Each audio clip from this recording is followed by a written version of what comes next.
16 Accords of Madness, Volume 12. Malakath's Tale. In the days before the Orsinium's founding, the spurned orc folk were subjected to ostracism and persecutions, even more numerous and harsh than their progeny are accustomed to in our age.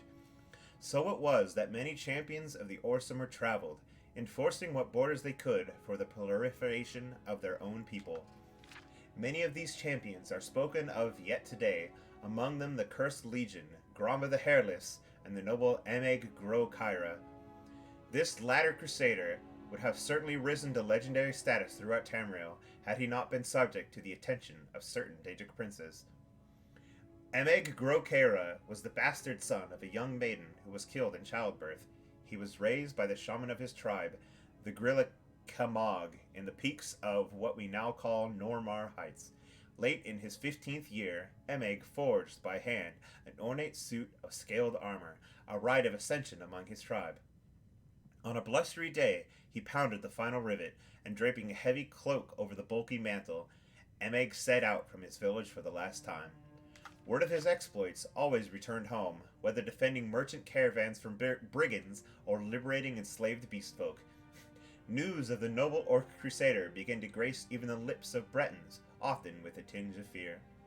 Less than 2 years after ascending to maturity, Gro Kyra was making camp when a thin voice called out from the thickening night.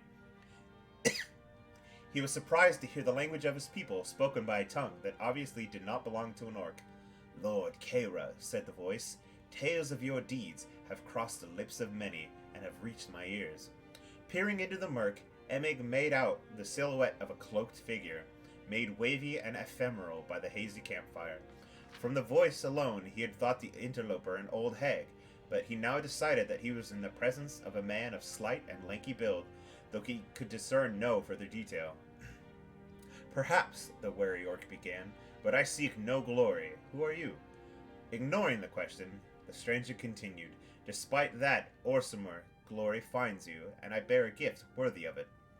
The visitor's cloak parted slightly, revealing nothing but faintly glinting buttons in the pale moonlight, and a bundle was withdrawn and tossed to the side of the fire between the two. Emeg cautiously removed the rags in which the object was swathed, and was dazzled to discover the item to be a wide, curved blade with ornately decorated handle. The weapon had heft, and Emeg realized on brandishing it that the elaborate pommel disguised the more practical purpose of balancing the considerable weight of the blade itself. It was nothing much to look at in its present condition, thought the orc, but once the tarnish was cleaned away and a few missing jewels restored, it would indeed be a blade worthy of a champion 10 times his own worth. "Her name is Neb Crescent," spoke the thin stranger, seeing the appreciation lighting Gro Kyra's face. "I got her for a horse and a secret in warmer climes, but in my old age I'd be lucky to even lift such a weapon. It's only proper that I pass her on to one such as yourself. To possess her is to change your life forever." Overcoming his initial infatuation with the arc of honed steel, Emeg turned his attention back to the visitor. "Your words are fine, old man," Emeg said, not masking his suspicion, "but I'm no fool. You traded for this blade once, and you'll trade for it again tonight. What is it that you want?" The stranger's shoulders slumped, and Emeg was glad to have unveiled the true purpose of this twilight visit. He sat with him a while, eventually offering a stack of furs, warm food, and a handful of coins in exchange for the exotic weapon. By morning, the stranger was gone. In the week following Emeg's encounter with the stranger, Neb Crescent had not left its scabbard. He had encountered no enemy in the woods, and his meals consisted of fowl and small game, caught with bow and arrow.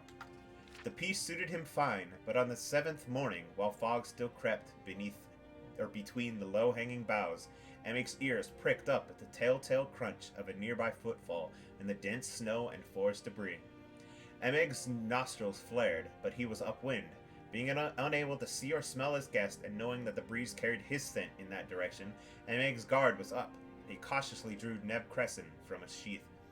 Emeg himself was not entirely sure of all that happened next. The first morning of conscious memory in Emeg Gro Kyra's mind, after drawing Neb Crescent, was the image of the curved blade sweeping through the air in front of him, spattering blood over the virginal powder coating the forest floor. The second memory was a feeling of frenzied bloodlust creeping over him, but it was then that he saw for the first time his victim, an orc woman, perhaps a few years younger than himself, her body a canvas of grisly wounds, enough to kill a strong man 10 times over. Emig's disgust overwhelmed the madness that had overtaken him, and with all his will enlisted, he released Neb Crescent from his grip and let the blade sail. With a discordant ringing, it spun through the air when it's buried in a snowdrift.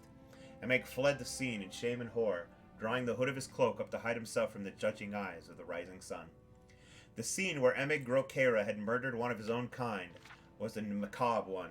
Below the neck, the body was flayed and mutilated almost beyond recognition, but the untouched face was frozen in a permanent expression of abject terror. It was here that Sheogorath performed certain rites that summoned Malakath, and the two Daedric lords held court in the presence of the disfigured corpse. "Why show me this, mad one?" began Malakath, once he recovered from his initial wordless outrage. "Do you take such pleasure in watching me grieve the murder of my children?" His guttural voice rumbled, and the patron of the Orsimer looked upon his counterpart with accusing eyes. "By birth she was yours, brother outcast," began Sheogorath, solemn in aspect and demeanor. "But she was a daughter of mine by her own habits. My mourning here is no less than your own, my outrage no less great." "I am not so sure," grumbled Malakath, "but rest assured that vengeance for this crime is mine to reap. I expect no contest from you. Stand aside." As the fearsome prince began to push past him, Lord Sheogorath spoke again. "I have no intention of standing between you and vengeance. In fact, I mean to help you. I have servants in this wilderness, and could tell you just where to find your mutual foe. I ask only that you use a weapon of my choosing. Wound the criminal with my blade and banish him to my plane, where I can exact my own punishment. The rights of honor killing here belong to you." With that, Malakath agreed, took the wide blade from Sheogorath, and was gone. Malakath materialized in the path of the murderer, the cloaked figure obscured through a blizzard haze. Bellowing a curse so foul as to wilt the surrounding trees, the blade was drawn, and Malakath crossed the distance more quickly than a wild fox. Frothing with rage, he swung the blade in a smooth arc, which lopped the head of his foe cleanly off, then plunged the blade up to its hilt in its chest, choking off the spurts of blood into a steady, growing stain of red bubbling from beneath the scaled armor and heavy cloak. Panting from the unexpected immediacy and fury of his own kill, Malakath rested on a knee as the body before him collapsed heavily backwards, and the head landed roughly upon a broad, flat stone. The next sound broke the silence like a bolt. "I'm sorry," sputtered the voice of Emig Grokera. Malakath's eyes went wide as he looked upon the severed head, seeping blood from its wound, but somehow kept alive. Its eyes wavered about wildly, trying to focus on the aspect of Malakath before it. The once proud eyes of the champion were choked with tears of grief, pain, and confused recognition.